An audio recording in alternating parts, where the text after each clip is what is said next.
Hello friends and families, welcome back to another video, and today we will be doing a little bit of exploring, I would say. And what would we be exploring today? I want to explore the world of premium keyboards. Okay. So I know that you're using the Frog TKL, not sure what's the full name. It's by Geon Works. Okay. And it is one of his most entry level, premium class keyboard. Okay, you still consider this to be budget? What up? Okay. So to start off my journey, remember the video where we unboxed the ROG Azov last time, and about in the ending we said that we are the Keychron gang with you using this Keychron Q3 and me using the Q1, right? So after using that thing for about half a year, I realized that the Q1 V1, which is the older version rocking the air-loop plate, didn't sound as good in foamless build since I've transitioned to Cherry MX Blacks. That's where I kind of realized when there's such a widely priced aluminum kits in the market, you know, starting from 300 and you can go up to what can be considered premium, 2K, 3K, what gives for the high-end and premium space? So I found a guy posting this on Carousel and I got it after doing some research on it. So this is the Geon Works Frog TKL. Yes, he's Geon Works Frog TKL. As far as I know, they're available in a few different varieties. The one that you have here, all your accessories. Yeah, so basically what you get here is like you get the carrying case and you got like little kinds of like branding logo here. Not sure if you can see it. Yeah. So this carrying case is included? Yes, included. Okay, I don't really care much about that since I won't carry my keyboard all around. So basically you get like a piece of quite thick of a poron foam if you need to use it, but we'll talk about that later. And you get all the things you need to build it. So you have the you basically get the plates and the PCB, but of course you have to buy it separately because everything on the side, you know, in the premium space you gotta have customization. So yeah, there's actually like I think like 3 to 4 different kinds of like wireless solder hot swap. Yes. And by different PCB branding names, they have like the Galatea, that one is for the solder, and the one I got is Apollo, this one is hot swap. So yeah, there's actually a lot of different materials used for the PCB, yeah. And then there's different plates, different foams. Yeah, but for the foam, I think like they either saw it separately, but they didn't do it completely because high-end space, they tend to not do that. Okay. Okay, so yeah. Okay. There's So still more stuff. Yeah, there's still more stuff. Actually, you got these tadpole mounts. These are actually used to mounting the keyboard. We'll talk about that later as we open the keyboard. Okay. So the guy actually bought an extra bit of this one is 50A, so this one is softer. The one originally came by default is this 80A. I'm using 80A at the moment. Yeah, and this one is, I think like this one is optional. This one is the Geon Works Artisan aluminum keycap. You mean the F13 key or that No, keycap? this keycap. Okay, this one keycap. And then, as far as I know, this kind of keyboards you got win keyless, WKL, or with win key. So you opted for win keyless. Yeah, the guy selling. I originally opted for F12 win key because this is his design, the Geon's design choice. So the guy sold this for quite an okay price, but it's win killer, so I need some time to adapt to the layout. So I have to map the Windows key basically to my mouse, and I have to do like like Windows P, Windows L, those kind of things with my mouse and the keyboard now. Why don't you use caps lock? Because I need to type in caps lock. Okay. Okay, so Yes. first thing I realized, this keyboard is extremely heavy. What's the reason and why? And we will be finding out that as we disassemble this kit, but just for a quick look, not the entire thing. Why is so heavy first? Because you got this weight over here. This one is just the outer weight. The outer weight is like a long brass strip. The color opted for this kit is black, although I would like black plus brass. So yeah, you got a little like engraving of the frog right over here. I basically like this more, is like of a signature kind, while the Frog Mini is more like a, I don't know, hieroglyphic graphic. Okay, but why do you need such heavy bottom? We'll explain as we go. So let's try and disassemble this We thing. disassemble. Where? I'll teach you, sir. Okay, where's the screw, sir? So, What screw bit you need? so you first God, the have to microphone. remove this feet first. Okay. The guy actually designed this to be like a screwless design, so he uses these feet to cover the rest. Oh, that thing again. Yeah, so you can like make it as a dampener of some kind against the table surface while covering the rest of the key. You got a bit of mod. So firstly, just now you talk about this. Yeah, this is tadpole mount. So basically this is what we call as isolated top mount. It's a revision or kind of a deviation of original top mount. So basically top mount is that you screw the entire plate and the PCB onto the top case. But if you use metal screw, then it's going to cause pinging because everything is just like metal to metal contact, right? So this guy thought of just using this silicone thing to replace those metal screws, so it creates kind of a more bouncy and less pingy top mount configuration. This is what draws me into this kit in the first place. So the idea is very similar to gasket mount. Kind of, but this thing, when you mount it, is actually not like sandwiched between two plates. It is actually just in contact with the top part. Yeah, only with one part. Okay, then why don't you have one more here? A common, like I think a consensus in the space for Frog TKL is that any sort of top mount board, if there's a mounting point at the spacebar, you better take it off for it to sound better. Sound, okay. Yes. It's all about sound. Yes. I will talk about why I don't really like sound later.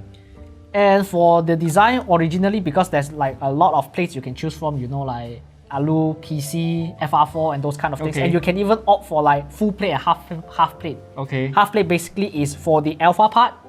There's no intermiddle part. It's like a large hole over here. The rest, same like cutting. Okay. So this is kind of for those people who want like plateless sound for the alphas. Is it considered something like flex? No. No flex because there's no steel or like cutouts here. It's like a big hole. Okay. Yeah, for those who want plateless for the alphas, they can opt for full like half plate. Half plate, so you get the overall sturdiness while you kind of get off like those natural sounds if you're going for this kind of thing. And for this thing, they call it the leaf spring plate. In my opinion, there's a lot of like, you know, like leaf spring mounting, you know, like from the outlets keyboard. And this one is not leaf spring mounted, but rather this plate is called the leaf spring plate. Yeah, leaf spring aluminum plate, because there's a lot of like cutouts on the side, so it's kind of cause it to be like very floaty kind of thing. But you can also opt for non-leaf spring aluminum plate, so it's all down to your choice of building this thing. But this thing comes by default, so I'm using this. I'm not sure if I can show it on the camera. You can see between the gaps here, you don't see the plate, you see directly into the PCB. Yes. And this is, I think, like a common theme for like your high-end builds. You basically see directly, there's like little gaps you can see through like across the entirety of the keyboard, that you can look into it and see the PCB directly. There's like little gaps in between of everything. Between this and usual PCBs like this Keychron, what's the difference and why? Why is it so expensive? Why are there so many different types of PCB to choose from? So for the design, you don't get like your usual just like standard green color or just like white color or anything. So the Apollo basically has a very bright like front facing, like upper facing plate, as shown in this image right here. So aside from this look, which is like very custom made, very custom printed, is the build quality. PCB normally is made in FR4, but it depends on your density of the material itself, and you get actually different sounds based on how premium or well built it is. Fiberglass? There's also fiber.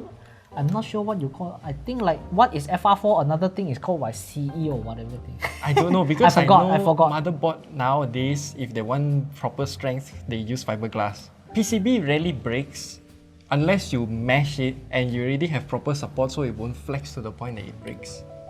In the end, sound. It's much fuller when you build it like very straight. I think I should tell you all first.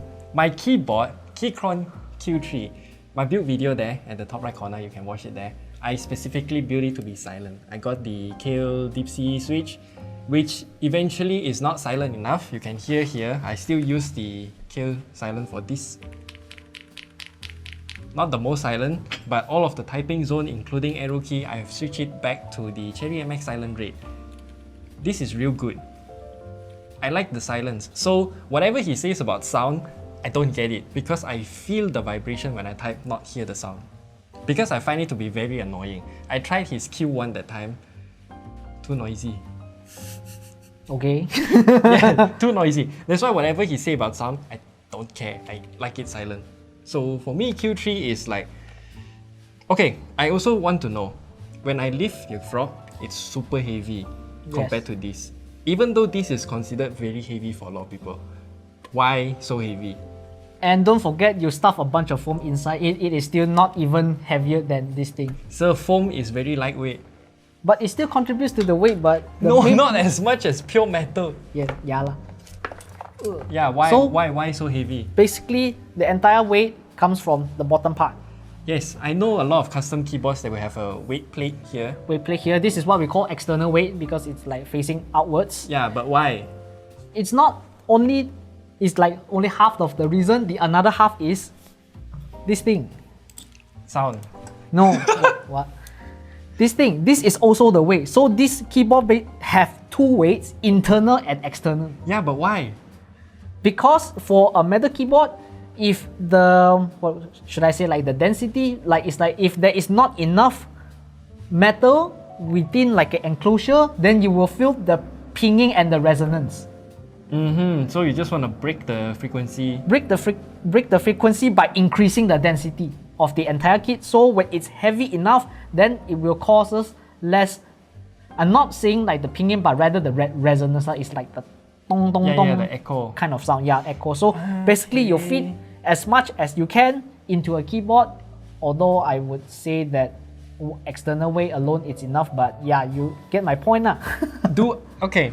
Does sound engineer care about all of the standing wave caused by typing inside the keyboard? Huh? What do you mean? Okay, never mind. Standing wave is when the sound keep on repeat itself and get louder and louder. Yeah, that one is feedback loop, something like that. But this one, standing wave, is like you plug a guitar, it's standing wave. I don't know how to explain it, but I don't think people are that extreme to the point that they stuff in a microphone to detect this kind of standing wave. Yeah, the general consensus is that when there's not enough metal, you add another metal. But they prefer brass. Is that I think like part of it is like for aesthetic reason. Another one is that it's more hefty than aluminium by itself. Yes. It's the density rate. Yes. Actually, if you add more aluminium into aluminium, you won't really solve much things. Technically, you need to mix material to solve the resonance, and also try to mix the material in a different way. Yeah. I see this is entirely screw-on, so I presume you can buy more weight to change. They don't sell it like that. Okay, but you can choose that. Yeah, you can choose when you buy this kit. So basically, you put in the back weight, you screw it in, then you put the top one into it, and you screw it in again. Okay, so your one heft to change the frequency. Yes, so like I know that you can use a lot of way to like change the entire like resonance thingy because like it's part of the equation. So people basically brute force this equation by increasing the density. And then eventually it will also cause the sound to be different. Also back to sound. To a certain degree, and that's what I see like in the latest like Geon's friend. His name is Glare. His entire keyboard in 65% or the recent like TKL or whatever, his keyboard, the entire bottom casing is made of brass. Oh my god. Yes, his TKL is even like matching the original F184 by Geon. So it's like crazy heavy, and some people did review it. It has a little kind of like pinging issue, but that kind is like brass pinging. It's very subjective, sounds different. So if you like the pinging, you can just go with it, or you can find some other ways to fix it. Okay. Yeah, so it's kind of weird, like we've gone full circle to add brass into aluminium to now entirely brass bottom keyboard. I am waiting for the day you guys start to use more different types of alloy. Brass is one type. Bronze, I don't think people use it. But it would be cool. A bit darker in color. Copper, I don't think so. It will oxidize and become green. Oh, I remember like last time someone posted like a kind of like a certain alu keyboard, I forgot which model is it. He's using what they call like sunken ship, like metallic grey kind of thing. So initially I thought someone grabbed some parts of a sunken ship and CNC into a keyboard, you know. Titans, okay, you see and see those kind of metal, but then it will be very impure, the metal, and kind of porous since it's been in the sea for so long. Yes, it will become very porous. Yes, sir. Oh yeah, porous material. Yeah. Why no one use porous metal to break the frequency? I don't know, because I think like it's part of like aesthetic reason, and also for just saying for like Geon keyboards, that guy basically own a like CNC factory, so he can like create this kind of thing at like relatively affordable price that's supposed to be marked higher. Like if you like take it back like 2 years ago, yeah. Crazy people. So you know when you speak into a piece of sponge or foam, your sound will be different, right? Yep. If you can create the texture to metal, then you don't need to add extra metal. You start to corrode away the metal to create the porous design. Interesting, but I don't think that's what people wanted for now. For now, yes. For now. I don't know what this kind of keyboard people will do. Yeah. I mean, the entire hobby is kind of crazy. I mean, you can check out the Malaysian keyboard collectors group. Yeah, a lot of people post some real crazy stuff there.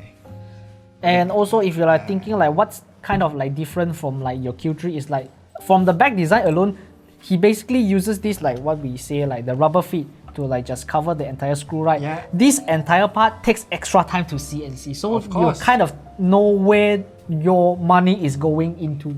Everything has to like cut out, and you see like the side contour kind of thing. Yes, sir. Yeah, the so it's like contour. beautifully like you got a curve or something like from the thin to the like thick part. So yeah, everything, your money just basically goes into like looks for most of the time. You know, one thing I appreciate what he do is you don't have the machining lines or... Okay, if you see some of those metal, if they are not properly polished, you can see circular spins on the metal. That is the CNC machine marks. This one, he polished everything very nicely. Very smooth. Yeah, the anodization is just like very good because he's been doing like Frog for like 2 to 3 years already. So We front some more, sir. sorry. Okay. So what I think about like one of the good points of high-end boards is that you can customize down to the like I can say like the mounting style and the points of how you want to do or what you want to achieve. For example, you can just like take off a certain part, like how I do it with the spacebar to achieve like another kind of like bouncy or flexi feel or sound production. Yeah, it is really subjective, and I say that you need a lot of time to go and explore to find out the best sound for your key. I think that this kind of mount is also the best for this kind of plate because you know if you remove one or you put one, then only this part flexed a lot, as you can see here. Yeah. So you can customize how you want, mix and match. And then I think if you want to buy some other hardness, it's also available online. Yes, you can buy from 50, 60, 70, 80, 90. They all come with different colors. So you know which like durometer, which A is it, and you can mix and match. And I actually found someone who did like a kind of special thing for his Frog Mini. He basically do it like for the upper part, right? The corners, for example, 80A, and the rest for the middle part, 50A, and he did the inverse for the bottom, 50A corner and 80A bottom. So the flex will be around this part. Yes. And I tried that. I would say that it's kind of special, but the sound profile is a bit like hit or miss. Like the left side is different from the right side. Yeah. So yeah, I used that for about a week. Then I think that I'll just go back to the traditional way, full 80 every way, and just like take out the one lone little tadpole for the spacebar. So yeah, everything just works. You see, talking about sound again, I don't get. Yeah. I don't get. Okay, what else you want to talk about the frog? Because I'm running out of questions. Yeah, so I think, and also you think that for a high-end, accessible mechanical keyboard like the Frog TKL is actually very cool for you to experience such a design and the entire like build quality, the amount of raw materials that you're going. But there is a point in this hobby, as like a lot of other hobbies, the higher end you go, actually there's diminishing value. The rate of diminishing comes at a much steeper rate. Correct. So for my own rating, about 2K onwards, you're going to getting more into the details, artistic designs, and other like little things that makes it like very premium. So I know like there's other boards like going for 3K, 4K, yeah, they exist. But most of them builds and use the same kind of like mounting style or anything. It's just that they add a lot of details and care and their reasoning behind why they are approaching that route. Would you say the Frog TKL is more like a good entry point to premium high-end keyboards? This is by far one of the most accessible, because that guy basically, quoting some other people say, he don't earn much from selling this. Of course, there are lots of reasons why people want to buy high-end board, like what he said. Sound, build material, design, art, feel, collector piece maybe? Yeah, collector piece, yeah, sure. Yeah, I mean, keyboards nowadays, they have a lot of variety for you to choose from. For me, I like my Keychron, so I go with Keychron. He liked his Frog, so he went with Frog. I might change if more keyboards support VIA. I might change, but definitely not the Switch. I still like my Silence. Silence is good. Yes. I would support you using MX Silent Red because I like the cherry scratch. There's definitely more silent switch out in the market, for sure. Yeah. The other silent switch that I tried was close to this, was the Geon X-Himo Red. Kale Deep Sea Blue, not as silent, but a bit of clack there. Not really a fan of that. I mean, after using it for so long, I'm like, MX Silent Red is better. Okay, so this video is really long enough. Time to end. Any closing thoughts? Any closing thoughts? Support this hobby responsibly. Yes. Okay. Don't go screw up your financial status just to acquire something that you just use probably 1 to 2 hours if you're not like an editor like you and me, because we deal with computers every day. Computers every day, and we type a lot. So yeah, long enough already for this video. I'm gonna bye. Okay, so bye. Screw See you on back the next in. one.